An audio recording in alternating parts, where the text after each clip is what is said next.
If you want to move an object along a path, the first step is to turn your image, for example, this leaf, into a symbol.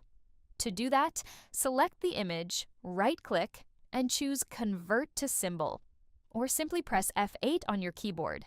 This step is essential because motion tweens only work with symbols. Next, right-click on the leaf layer in the timeline and choose Add Classic Motion Guide. This will create a guide layer above your leaf layer. Now select the guide layer. Using the pen or pencil tool, draw the path you want the leaf to follow.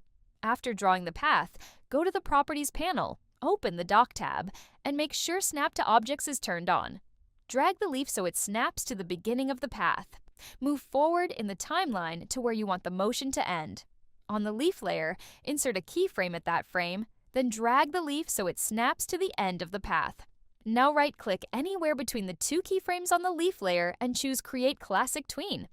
Press play, and your leaf should now follow the path you created. If you want the leaf to automatically rotate so it always faces the direction it's moving, select the leaf layer, go to the Properties panel, open the Frame tab, and check Orient to Path.